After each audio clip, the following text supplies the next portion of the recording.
Bom dia, irmãzinhas e irmãozinhos. Senhas diárias, dia 17 de julho. Dia 17 de julho da história, vejam só, 1998, o Tribunal Penal Internacional adotou a Carta de Roma, que define o que é genocídio: ação ou facilitação de ação para extermínio de povos, nações, grupos, etnias, dentro ou fora de seu território. Isto é muito grave no Brasil, isso entrou na pauta, porque tem aí uma cultura de falar mal de grupos e povos, e até falar assim, isso aí não é gente, umas coisas muito estranhas. O Brasil é um país estranho, não só de agora. Vejam só, no dia 17 de julho de 1556, morreu Bartolomé de las Casas, era um padre católico espanhol, que ali no início do século XVI, então início da colonização das Américas, falava do que os espanhóis e portugueses, especialmente os portugueses, faziam no Brasil. Foi uma sangreira horrível, uma sacanagem com os índios. Chegavam os bandeirantes, aquele Borba Gato, eles eram bons em caçar e matar índio, pegar para escravo, cortar os pés, deixar a roupa com doenças que os índios não tinham para os índios morrer, para limpar a terra, para os poderosos portugueses tomarem conta. Claro que tinha os portugueses pobres, que até se casaram e tiveram filhos com índias e índios, mas teve a turma que veio para ganhar, roubar, matar. Os padres, não, coitado da igreja, não sabia disso. Não, o Bartolomé das Casas via. A gente sabe que aconteceu nos Sete Povos das Missões. Padres saíram das ordens religiosas para defender os índios, porque, na verdade, os poderosos estavam afim da terra e da riqueza e da escravidão. E a igreja quietinha, ali, junto com o poder. Claro que tinha os padres bons, mas os bispos, ficavam no poder, ali, mamando na teta do poder, da riqueza, dando hóstia para as mulheres dos fazendeiros, e jantando com os fazendeiros lá fora, correndo a tortura com os escravos negros durante 350 anos. Os textos bíblicos falam sobre isso. Por isso muita gente jovem não gosta da igreja, porque a igreja fez essas coisas. E às vezes ainda esconde debaixo do tapete essa sua história suja, podre. Mas tem gente boa na igreja, tem gente que está do lado do povo, mas tem gente que está do lado do poder. Ou então fica quietinho, como se nada tivesse acontecendo. Como se o poder fosse igual à fé. Olha, o Deus que libertou os escravos, não o Deus que ficou do lado dos faraós. Então, o primeiro versículo das Senhas Diárias para hoje, Deuteronômio 10:17. O Senhor nosso Deus está acima de todos os deuses e autoridades.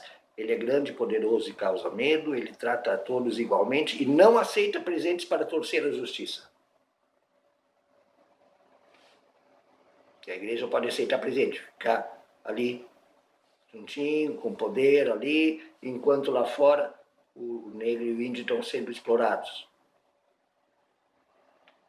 Enquanto o machismo corre solto. Enquanto se engana o povo. Tem igreja que gosta mesmo de enganar o povo. Gente que tem rede de televisão se dizendo evangélico, milagroso. Aliás, eles estão bem quietinhos porque eles não curam o Covid. Eles só curam as doenças encomendadas por eles. Não curam nada. Segundo versículo, Mateus 5, versículo 8. Felizes as pessoas que têm coração puro, pois elas verão a Deus. Isso está dentro do Sermão do Monte. Ali diz: bem-aventurados os pobres, bem-aventurados os que choram, bem-aventurados os pacificadores, bem-aventurados os que têm fome e sede de justiça, bem-aventurados que anunciam o reino de Deus. Não diz ali bem-aventurados os poderosos. A oração escrita por Johann Arndt. Desculpe, estou um pouco resfriado por causa desse frio. Senhor, dá-me participação na tua verdade e justiça, para que eu não olhe a pessoa, nem sua posição, nem sua influência, nem suas posses, mas que eu siga e haja com cada um segundo a verdade, equidade e justiça, para que eu permaneça sendo filho da tua verdade e sirva ao Rei da verdade, não ao Rei da ilusão, não ao Rei da injustiça, não ao Rei do poder. O Rei da verdade, o Rei da justiça, poderoso sim para livrar os escravos. Infelizmente é uma luta complicada, porque isso depende da nossa posição. Libertar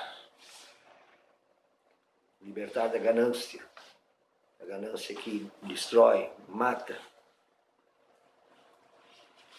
Ah, minha nossa. Vamos lá, o primeiro texto de leitura é de 2 Coríntios, capítulo 12, versículos 1 até 12. O Paulo escrevendo para os coríntios: se é necessário que me glorie, ainda que não me convém, passarei as visões e revelações do Senhor. Conheço um homem em Cristo que há 14 anos foi arrebatado até o terceiro céu, se no corpo ou fora do corpo não sei, Deus o sabe. E sei que o tal homem, se no corpo ou fora do corpo não sei, Deus o sabe, foi arrebatado ao paraíso e ouviu palavras inefáveis, as quais não é lícito ao homem referir. De tal coisa me gloriarei, não porém de mim mesmo, salvo nas minhas fraquezas. Pois se eu vier a gloriar-me, não serei nécio, não serei estúpido, porque direi a verdade. Mas abstenho-me, para que ninguém se preocupe comigo mais do que em mim vê ou de mim ouve. E para que não me ensoberbece com grandeza das revelações, foi-me posto um espinho na carne, mensageiro de Satanás, para me esbofetear, a fim de que não me exalte. Por causa disso, 3 vezes pedi ao Senhor que me afastasse desse espinho. Então ele me disse: a minha graça te basta, porque o poder se aperfeiçoa na fraqueza. De boa vontade, pois, mais me gloriarei nas fraquezas, para que sobre mim repouse o poder de Cristo. Pelo que sinto prazer nas fraquezas, nas injustiças, nas injúrias, nas necessidades, nas perseguições, nas angústias, por amor de Cristo, porque quando sou fraco, então é que sou forte. Não é injustiça, não é se gloria na injustiça contra o outro, mas das injúrias que ele estava sofrendo. Vou explicar. Tendo me tornado insensato, a isto me constrangestes, eu deveria ter sido louvado por vós, porquanto em nada fui inferior a esses tais apóstolos, ainda que nada sou. Pois as credenciais do apóstolo foram apresentadas no meio de vós, com toda a persistência, por sinais e prodígios e maravilhas. Corinto, eu já falei, era uma cidade dividida, tinha umas questões de classe, umas questões de divisões internas, tinha uns apóstolos lá que se diziam: esse Paulo não é de nada, porque nós é que falamos com Deus, eu já fui lá para o céu, já vi anjo. Tinha uns caras muito sacana, como tem em todo lugar, que na verdade são. E Paulo diz: eu conheci um cara desse, sim, mas eu não me gloria disso aí. Eu me gloria nas fraquezas. Eu me glorio na verdade. Hoje, se o Paulo conhecesse psiquiatria, ele ia dizer: na verdade, esses caras devem ser meio loucos mesmo, porque esse negócio de falou com anjo e etc.